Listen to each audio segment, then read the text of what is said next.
Sebelum memasuki materi, alangkah baiknya kita mengetahui definisi dari sektor swasta.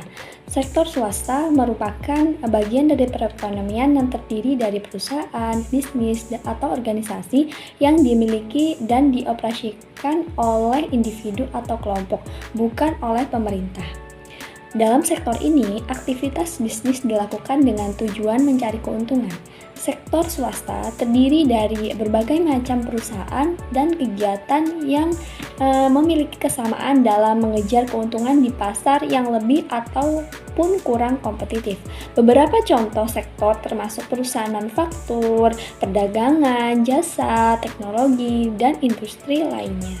Kemudian, perusahaan swasta memiliki kebebasan untuk membuat keputusan bisnis seperti menetapkan harga, memutuskan investasi, dan mengelola sumber daya manusia berdasarkan strategi internal mereka dan permintaan pasar. Sektor swasta juga sering dianggap sebagai pendorong utama pertumbuhan ekonomi karena inovasi, penciptaan lapangan kerja, dan kontribusi terhadap produk domestik bruto. Saya akan melanjutkan materi dari rekan saya, yaitu tentang pentingnya konteks sektor. Sektor dapat dipahami dalam 3 cara. Yang pertama adalah dalam hal kegiatan. Bagi Hollingsworth dan kawan-kawan, sektor hanyalah sekumpulan perusahaan yang memproduksi serangkaian produk yang berpotensi atau benar-benar bersaing. Definisi yang berlaku juga untuk perusahaan pemasok dan perusahaan lain yang memiliki minat khusus atau dependen dalam produksi dan penjualan produk akhir. Yang kedua dari sektor ini adalah identitas. Hal ini mengacu pada kesadaran para pelaku terhadap dinamika sektor dan kemungkinan besar terkait dengan kontingensi historis, seperti pendekatan negara terhadap regulasi serta kohesi dan integritas intrinsik lingkungan sektor. Yang ketiga yaitu organisasi pengusaha dan serikat pekerja ke dalam asosiasi tingkat sektor. Singkatnya, bahkan tanpa koordinasi hubungan industrial formal, aktivitas umum sektor bisnis mampu membentuk pola dan hasil umum melalui mekanisme budaya dan kognitif, serta melalui proses mimikri yang lebih disengaja seperti pembandingan dan tawar-menawar pola. Materi selanjutnya yaitu tentang membedakan sektor swasta. Karakteristik pembeda dari 3 sektor yang luas dengan mengakui bahwa akan ada perbedaan besar antara organisasi dan sektor individual dalam kategori ini. Yang pertama yaitu perusahaan-perusahaan yang diprivatisasi memiliki kesamaan warisan kepemilikan negara sebelumnya, yang berkontribusi pada tingkat keanggotaan serikat pekerja yang relatif tinggi. Umumnya, pengusaha besar dengan campuran pekerja kerah biru dan kerah putih.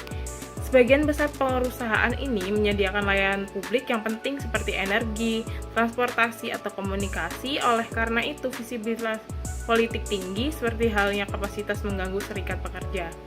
Yang kedua, perusahaan manufaktur dan industri biasanya menghadapi tingkat persaingan yang tinggi, seringkali secara internasional dari dalam UE yang diperluas dan dari negara-negara berkembang seperti India dan China.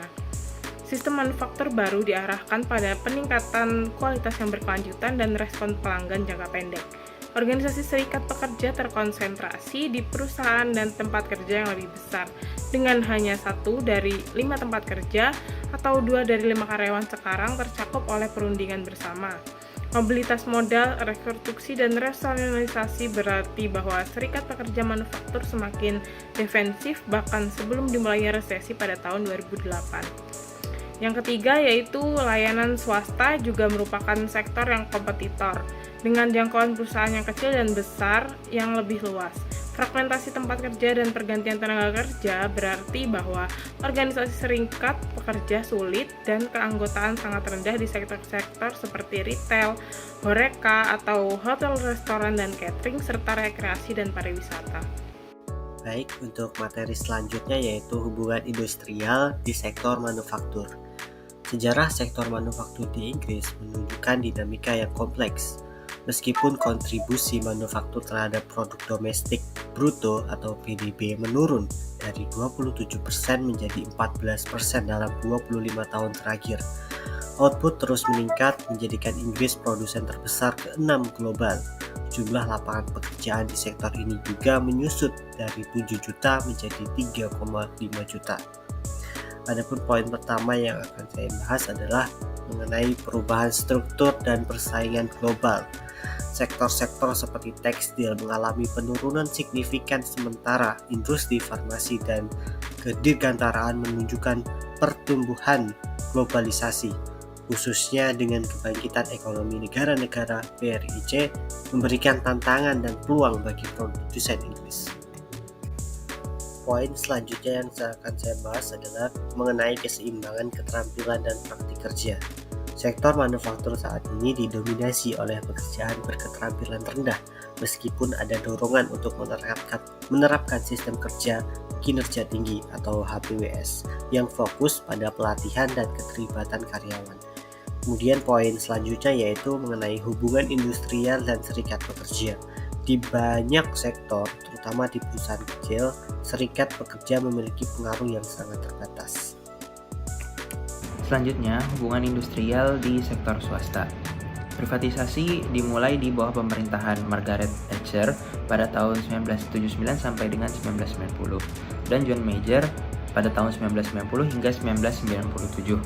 Tujuan dari ini yaitu meningkatkan efisiensi, memperbaiki kualitas layanan, serta mengurangi intervensi politik dalam organisasi publik.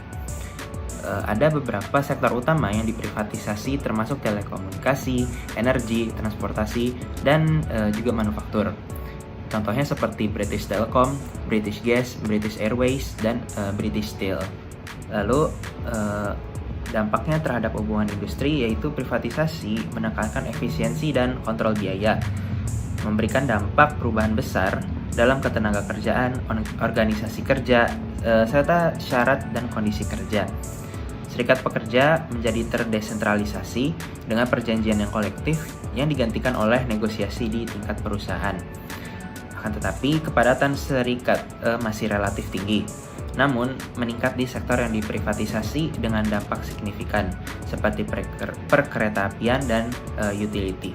Selanjutnya, desentralisasi dan manajemen sumber daya manusia diprivatisasi membawa desentralisasi dalam negosiasi dan penerapan praktik MSDM atau HRM, termasuk keterlibatan karyawan, kerja tim, dan pembayaran atau bonus yang diberikan berdasarkan prestasi dari karyawan tersebut. Meski keanggotaan serikat pekerja menurun, serikat pekerja tetap tangguh dan kuat, terutama di sektor dengan potensi yang gangguannya besar seperti transportasi, kereta api, dan juga utility. Selanjutnya, di sektor utility yang stabil dan menguntungkan, perusahaan sering mengembangkan perjanjian kemitraan dengan serikat pekerja untuk mengelola perubahan dengan damai. Di sektor perkeretaapian, perselisihan industri sering terjadi, akan tetapi biasanya diselesaikan tanpa aksi mogok yang besar. Lalu pada sektor seperti manufaktur dan pelabuhan, strategi manajemen yang lebih konfrontatif berhasil meminggirkan serikat pekerja. Materi selanjutnya yaitu hubungan industrial di sektor jasa. Hubungan industrial di sektor jasa dicirikan oleh meluasnya penggunaan pola kerja fleksibel, khususnya pekerjaan paruh waktu, berapa penukuran perusahaan, secara khusus mendekati sepertiga 30,6% pekerjaan di sektor retail, hotel, dan catering, di mana pekerjaan paruh waktu atau sementara pada tahun 2016 dibandingkan dengan 4,7% di sektor manufaktur. Menurut Survei Angkatan Kerja, ada sejumlah penjelasan sisi pemerintah dan penawaran yang saling terikat untuk hal ini. Pertama, perusahaan sektor jasa seperti hotel, restoran, toko, dan bank mengalami siklus permintaan yang bervariasi menurut musim, hari dalam seminggu, dan bagian di hari kerja. Kemudian, banyak pekerjaan yang menekankan pada keterampilan serta teknis mengingatkan hubungan langsung dan segera dengan pelanggan yang menimbulkan masalah khusus. Antara lain yaitu pertama ada ukuran perusahaan, yang kedua ada pekerjaan yang fleksibel, dan yang ketiga ada sertifikat pekerjaan, keempat ada organisasi kerja dan pengalaman kerja, dan yang terakhir ada pemberdayaan. Dari kelima poin tersebut, di mana kelemahan serikat pekerja merupakan gejala sekaligus penyebab individualisasi dan informalitas hubungan karyawan yang diamati di sebagian besar sektor jasa. Hubungan kerja dalam jasa juga dibedakan berdasarkan sifatnya yang signifikan, di mana pekerjaan memiliki kontak langsung dengan dan biasa terlihat oleh pelanggan. Hal ini berimplikasi pada pendekatan manajerial terhadap motivasi yang dikontrol. Di satu sisi, hubungan langsung yang dimiliki pekerjaan dan garis depan dengan pelanggan dapat mendorong gaya manajemen yang lebih progresif berdasarkan kepuasan kerja dan komitmen karyawan.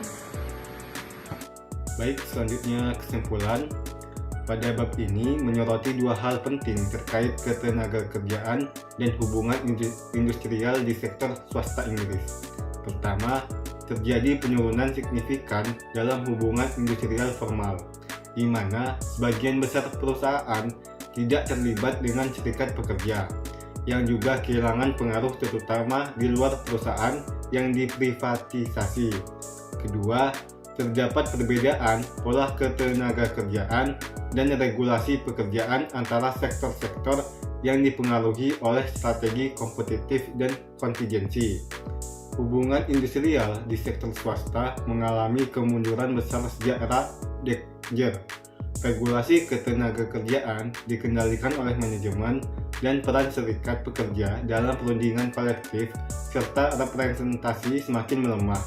Keanggotaan serikat pekerja menurun drastis, terutama di sektor layanan. Serikat pekerja kini lebih sering bertindak secara individual, seperti dalam klaim ketenagakerjaan. 3 respon utama serikat pekerja terhadap tantangan ini meliputi penggabungan serikat, kemitraan dengan manajemen, dan upaya pengorganisasian baru. Namun, semua upaya ini hanya berhasil memperlambat penurunan keanggotaan.